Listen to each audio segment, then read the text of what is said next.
Welcome to simple solution centre. आपको इससे पहले हम विलोपन विधि और प्रतिस्थापन विधि बताए थे। उम्मीद करते हैं कि आप समझ गए होंगे, लेकिन कुछ कमेंट हमको प्राप्त हो रहे हैं कि सर एक्स के बटा वाला में है वो नहीं बन रहा है, ये बन जाना चाहिए था, नहीं बन रहा है तो हम बता देते हैं। कुछ नहीं करना है, हम नियम क्या बताए थे, जो नियम बताए थे वही अप्लाई करना। बटा वाला है तो क्या हो गया, वैसे ही बनेगा। केवल ये देखना है कि ये लीनियर इक्वेशन में है कि नहीं, रैखिक समीकरण में। x के पावर 1 y के पावर 1 है, x के पावर 1 y के पावर 1 है, इसका मतलब रैखिक समीकरण है। जब रैखिक समीकरण है तो वही विधि का उपयोग हुआ। अब क्या कहे थे हम, जैसे कि पहले बताए थे प्रतिस्थापन विधि में हल करने के लिए, प्रतिस्थापन से भी हल कर सकते हैं। जैसे आपको हल करने की इच्छा हो वैसे आप हल कर सकते हैं। प्रतिस्थापन से हल कीजिए या विलोपन से हल कीजिए, जैसे हल करना है वैसे हल कीजिए। तो इसमें प्रतिस्थापन से अगर हल करते हैं तो इसको समीकरण फर्स्ट मान दीजिए, और यहां पर अगर आपको बटा वाला प्रॉब्लम ला रहा है तो वो भी बहुत बड़ी बात है, हम बटा को चेंज कर देते, लेकिन बटा है तो क्या होगा, वैसे ही बनेगा। इसको सेकेंड मान दीजिए। अब समीकरण फर्स्ट से जैसे वहां पर हम समीकरण फर्स्ट से बनाए थे समीकरण थर्ड, वैसे ही बनाएंगे। x minus y equal to 3, तो x इक्वल टू माइनस इधर आएगा तो क्या हो जाएगा प्लस, माइनस वाई इधर आएगा तो क्या हो जाएगा प्लस वाई। ये मेरा समीकरण थर्ड हो गया। अब क्या करना है, यही समीकरण x का मान जो थर्ड में है उसको सेकेंड में डाल देना है, तो यहां डालिए, कोई दिक्कत नहीं होगा। समीकरण सेकेंड में x का मान समीकरण कहां से डालने पर, थर्ड से डालने पर या रखने पर, कुछ भी लिख सकते हैं। तो यहां समीकरण सेकेंड है x बटा 3, x हमारा है 3 प्लस वाई, तो x के जगह पर डालेंगे 3 प्लस वाई। अब बटा में कितना है 3, तो बटा में डालेंगे 3। अब प्लस हो गया y बाई 2, तो y बाई 2 लिखेंगे, इक्वल टू 6, तो इक्वल टू 6 लिखेंगे। अब इसका सॉल्यूशन कर देंगे, यहां पर भिन्न का जोड़ कर दीजिए। 3 2 का लघुत्तम 6 हो जाएगा, 3 दूना 6, 3 दूना 6 हुआ तो 2 से इसको गुना कर दीजिए, 2 तिहाई 6 और 2 और y को गुना करेंगे 2y, 2 तिहाई 6, 3 को y से गुना करिए 3y इक्वल टू 6। अब उसके बाद देख सकते हैं, आप यहां देख सकते हैं, फिर इसको तिरछा गुना कर दीजिए तो क्या हो जाएगा, पहले तो जोड़ दीजिए 6 प्लस 2 और 3y हो जाएगा 5y, और 6 को 6 से गुना कर दीजिए तो 6 1 36, 5y इक्वल टू हो जाएगा 36 माइनस 6, तो y इक्वल टू हो जाएगा 36 में से 6 गया 30, अब बटा में चलेगा 5, या वही छोड़ देते, 5 एकम 5 5 36, y का मान निकल गया 6। और यही y का मान समीकरण थर्ड में रख दीजिए, समीकरण थर्ड में y का मान रखने पर रख दीजिए। समीकरण थर्ड हमारा है x equal to 3 plus y, y का मान 6 है यानी 9, यानी कह सकते हैं कि x का मान 9 हो गया और y का मान क्या निकाले आप 6, ये तो आंसर हो गया। ये हमारा बन गया कौन सा विधि से, ये फिर आपको बना है प्रतिस्थापन विधि। फिर से दोबारा बता दे रहे हैं, प्रतिस्थापन विधि। और इसी प्रश्न को अगर आप बनाना चाहते हैं विलोपन विधि से तो विलोपन विधि से भी बनेगा। यही प्रश्न विलोपन विधि से बनेगा, यह प्रतिस्थापन विधि है। आपकी इच्छा होगी विलोपन से बनाना तो विलोपन से भी बनेगा।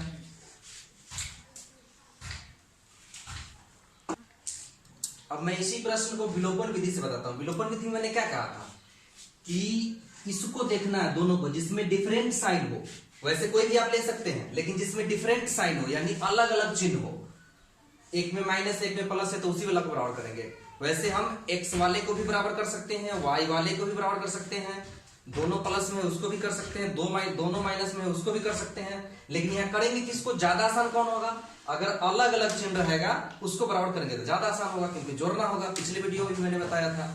तो आप देख सकते हैं कि यहाँ पर ये दोनों अलग अलग साइन में है। मैंने कहा था कि इसमें जो गुणांक हो इसको इससे गुना कर दीजिए, उसके बाद इसमें जो गुणांक हो उसको इससे गुना कर दीजिए। इसमें कितना गुणांक है, यहाँ कुछ ना तो 1 है, y को छोड़ दीजिए तो 1/2, तो यहाँ 1/2 से गुना कर दीजिए, ऐसे भी बन जाएगा।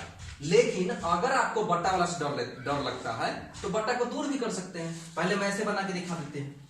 जैसे 1/2 को इससे गुना कीजिए, क्या हो जाएगा x/2 माइनस, पहले हम लिख देते हैं क्या क्या करना पड़ेगा, दोनों को जोड़ना पड़ेगा ना। तो लिखते हैं समीकरण, विलोपन विधि के नीचे ये सारा चीज लिखा है, समीकरण फर्स्ट प्लस सेकेंड से। अब देख लीजिए समी, पहले गुना कर लीजिए। तो 1/2 को x से गुना कीजिएगा तो कितना होगा, x/2 माइनस y या 1y, कोई फर्क नहीं पड़ता है। 1y नहीं, 1y को 1/2 से गुना करेंगे फिर कितना हो जाएगा, y/2 भी हो जाएगा, इक्वल टू ये 3/2 हो जाएगा, 1/2 से गुना होगा। अब उसके बाद क्या करना है, 1 से गुना करेंगे तो कोई फर्क नहीं पड़ेगा, x/3 plus y/2 equal to 6। चिन्ह नहीं बदलना है क्योंकि जोड़े हैं, ये दोनों देखिए बराबर आ गया, y/2 तो कैंसिल हो जाएगा। अब ये दोनों को जोड़ दीजिए, क्या जोड़ करेंगे, यानी भिन्न का जोड़ करेंगे। 2 और 3 का लघुत्तम कितना हो जाएगा, फिर 2 तिहाई 6, तो 2 तिहाई 6 तो यहाँ बचेगा 3x और 3 दूना 6 तो 2x, जोड़ हो रहा है। और यहाँ भी जोड़ दीजिए, इसके बटा में कुछ नहीं तो 1 है तो क्या हो जाएगा, एलसीएम हो जाएगा 2, तो ये रहेगा 3 और प्लस 1 दूना 2 तो 6 दूना 12। अब क्या हो गया, अब इधर से चले आते हैं। अब देख लीजिए 3 2 5x बाई 6 इक्वल टू 3 12 हो जाएगा 15/2। देखिए कटने वाला है तो काट दीजिए, यहां से काटिए, 5 एकम 5, 5 तिया 15 और 2 एकम 2, 2 तिया 6। एक बात और जान लीजिए, वैसे तो ऊपर नीचे कटता है, लेकिन यहाँ पर जब बराबर के आर पार हो तो ऊपर ऊपर कटता है और नीचे नीचे कटता है, क्योंकि बराबर के आर पार वाला चीज को एक दूसरे के ओर ले जाते हैं तो उलट जाता है, यानी यहाँ गुना में है तो यहाँ भाग में चला जाएगा। तो यहाँ पर कट गया, ज्यादा प्रोसेस नहीं करना पड़ा। अब यहाँ पर आप तिरछा गुना कर दीजिए, तिरछा गुना कीजिए तो यहाँ पर 1x है, यहाँ 1 है, 1x को 1 से गुना करेंगे तो x ही रह जाएगा, या 1x लिखाएगा और 3 तिहाई 9। तो देख लीजिए x का वैल्यू निकल गया 9 निकल गया। अब x का वैल्यू 9 निकल गया तो इसमें समीकरण फर्स्ट में डाल दीजिए ना, समीकरण फर्स्ट ही क्यों, क्योंकि फर्स्ट में डालना आसान है, वो बटा वाला नहीं है, वैसे किसी में रख सकते हैं फर्स्ट में रखने पर। अगर x का वैल्यू समीकरण फर्स्ट में रखेंगे तो क्या हो जाएगा, x माइनस वाई है, यानी कि 9 माइनस वाई इक्वल टू हो जाएगा 3। अब देख लीजिए माइनस वाई इक्वल टू 3 और इसके पीछे कोई चिन्ह है तो प्लस है, इधर आ जाएगा तो माइनस हो जाएगा, -9 यानी माइनस वाई इक्वल टू 3 में से 9 घटेगा, घटेगा नहीं उल्टा घटाव होगा, इसलिए उल्टा चिन्ह देना पड़ेगा। 3 में से 9 घटेगा तो कितना बचेगा, 9 में से 3 घटेगा 6 और कम में से ज्यादा घट रहा है तो क्या हो जाएगा, -6 -6, माइनस माइनस कैंसिल। वैसे माइनस माइनस कैंसिल लिखना हम लोग लिख देते हैं, लेकिन ये माइनस माइनस कैंसिल लिखना गलत है। वैसे ये समझिए इसको कि हम -1 को दोनों तरफ गुना कर दिए, -1 को y के इधर बदलिए, एलएचएस में भी -1 से गुना कर दिए और आरएचएस में भी -1 से गुना कर दिए, क्योंकि एलएचएस आरएचएस में हम कोई भी क्रिया कर सकते हैं। तो -1 से गुना करेंगे तो ये प्लस, ये भी प्लस हो जाएगा, यानी y इक्वल टू निकल गया 6। इस प्रकार से हमारा यहाँ भी सॉल्यूशन निकल गया, x equal to 9 and y equal to 6, जो कि आपको उस विधि में भी प्राप्त हुआ था। अब मैं अगले एग्जांपल की ओर आता हूं, उसमें भी बट्टा वाला था, इसमें भी बट्टा वाला है। उसको मैंने बिना कोई बट्टा को चेंज किए हुए बना दिया, लेकिन बहुत बच्चों को डर लग जाता है बट्टा वाला से, तो क्यों ना हम बट्टा को गायब ही कर दे। देख लीजिए यहाँ बट्टा में 2 है, बट्टा में 9 है, बट्टा में 7 है, बट्टा में 7 है, दोनों के बट्टा में 7 है, तो दोनों के बट्टा में 7 है। देख लीजिए यहाँ भी बट्टा में 2 है। क्या काम करेंगे कि बट्टा गायब करेंगे। बट्टा गायब कैसे करेंगे, तो सॉल्यूशन में देख लीजिए, ये x/2 माइनस y/9 है इक्वल टू 6 है, लिख लिए। आप क्या काम कीजिए, यहाँ भिन्न का जोड़ कर लीजिए, भिन्न का जोड़ कर लीजिए तो 2 9 18, इसका एलसीएम होगा तो यहाँ होगा 9x और 9 दूना 18 तो 2y इक्वल टू हो गया 6। अब क्या काम कीजिए कि 9x minus 2y equal to 18 और 6 को गुना कर लिया, 18 6 108, ये मेरा इक्वेशन फर्स्ट हो गया। फिर ये जो आपका है इसको उठा के ले आइए, xy7 plus yy7 equal to है 5। यहां भी आप भिन्न का जोड़ कर दीजिए, एलसीएम 7 हो जाएगा, तो कोई मतलब 7 तो नीचे है ही, 7 से लगेगा x plus y equal to 5। अब इसको आप क्रॉस मल्टीप्लिकेशन कर दीजिए तो x plus y equal to हो जाएगा 7 5 35। ये मेरा समीकरण सेकेंड हो गया। अब मैंने समीकरण फर्स्ट और सेकंड बना दिया, तो यहां से आप फिर बना सकते हैं, क्योंकि जिस टाइप का पीछे हमने एग्जांपल बताया है उसी टाइप से यहां आ गया, तो अब तो कोई दिक्कत नहीं होना चाहिए। तो अब इसके बाद ये आप यहां से हल कर लीजिए। कैसे? यहां पर y है, यहां -2 है। अगर आप विलोपन विधि से बनाना चाहते हैं तो इसको -2 से गुना करना पड़ेगा, सॉरी इसको 2 से गुना करना पड़ेगा और इसको 1 से गुना करना पड़ेगा। बाद बाकी का प्रोसेस आपको मालूम है, प्रतिस्थापन से भी बना सकते हैं। वैसे एक सलाह रहेगा मेरा आपके लिए कि मैंने तो दोनों विधि बता दिया, प्रतिस्थापन और विलोपन। तो आप क्या काम कीजिए कि शुरू से लेकर के अंत तक जितने प्रश्न है उसको कोई एक विधि से बनाइए। अगर प्रतिस्थापन से बनाने का मन है तो सारे को प्रतिस्थापन से बनाएंगे, अगर विलोपन से बनाने का मन है तो सारे को विलोपन से बनाएंगे। अगर पहले प्रतिस्थापन से सारे प्रश्न बना लिए हैं तो फिर रिपीट करके विलोपन से बना लेंगे। पहले अगर विलोपन से सारे प्रश्न को हल किए हैं तो फिर रिपीट करके प्रतिस्थापन से हल कर लेंगे। अब इसके बाद थोड़ी सी एक समस्या आती है, जो कुछ स्टूडेंट कंप्लेन करते हैं सर दशमलव वाला आ गया, तो हम आगे देखेंगे कि दशमलव वाला कैसे बने। तो अब हम देखेंगे कुछ दशमलव वाले एग्जाम्पल को। तो दशमलव वाला आ गया तो डर लग जाता है कि दशमलव आया तो क्या करें, कुछ नहीं करना है, जैसे उसमें किए हैं वैसे ही करना है। लेकिन फिर भी अब जैसे उसमें क्या किए थे, अगर विलोपन में बनाना है तो इसका गुणांक कितना है 0.3, तो इसको गुना करेंगे, इसका 0.2 है तो इसको गुना करेंगे। फिर भी अगर दशमलव से डर लगता है तो दशमलव को हम हटा ही लेते हैं।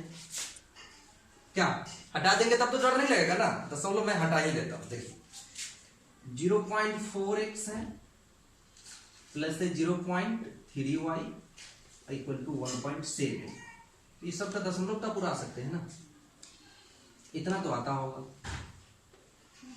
क्योंकि दशमलव बनाते हैं एक लिखते हैं, उसका जितना अंक रहता है उतना 0 दे देते हैं। अब क्या है कि देखिए यहां भी बटा में 10 है, यहां भी बटा में 10 है, यहां भी बटा में 10 है, तो क्या करें हम, ये दोनों में से बटा में 10 है ना, तो बटा में 1/10 कॉमन ले लेते हैं। 1/10 कॉमन लेंगे तो बचेगा 4x, यहाँ बचेगा प्लस 3y इक्वल टू ये 17/10, दोनों तरफ 10 आ गया, 10 कैंसिल कर दीजिए, अब कोई समस्या ही नहीं रह गया। 4x plus 3y equal to 17, ये मेरा इक्वेशन फर्स्ट हो जाएगा। दूसरा आप यहां से लिए हैं, इसको ले आइए, इसको फिर उसी प्रकार से कर सकते हैं। 0.7x माइनस 0.2y और इक्वल टू है 0.8। फिर वही काम कीजिए, दशमलव उड़ाइए, नीचे 10 लिखिए, उड़ाइए 10 लिखिए, यहाँ भी उड़ा दीजिए 10 लिखिए। फिर क्या कीजिए, दोनों जगह 10 है, 1/10 कॉमन ले लीजिए, यहाँ अगर नहीं दिखेगा तो यहाँ से देख लीजिए, 1/10 कॉमन ले लेंगे तो क्या हो जाएगा, यहाँ पर 7x minus 2y equal to 8/10, फिर 10 कैंसिल। अब तो दशमलव का चक्कर खत्म, 7x minus 2y equal to कितना हो गया 8, ये मेरा हो गया इक्वेशन सेकेंड। अब जैसे मैंने इसके बाद प्रतिस्थापन विधि, विलोपन विधि से हल किया है, आपको जिस विधि से मन हो हल कर सकते हैं। और हम आपसे आग्रह करेंगे, आप अगर वीडियो देखते हैं समझ में आता है, अच्छा लगे तो लाइक कर दीजिए, सब्सक्राइब कर दीजिए, शेयर कर दीजिए, ताकि इस लॉकडाउन की घड़ी में बहुत सारे ऐसे विद्यार्थी हैं जो अपने घरों में बंद है, गांव देहात में बहुत कम सुविधाएं हैं, जो प्राइवेट स्कूल में पढ़ रहे हैं उन लोगों ने ऑनलाइन क्लास शुरू कर दिया है, परंतु खास करके सरकारी विद्यालय के विद्यार्थियों को काफी परेशानी है। इसलिए आपसे आग्रह है कि खुद भी पढ़े और दूसरे को भी पढ़ाए, लाइक करे, शेयर करे, कमेंट करे। धन्यवाद।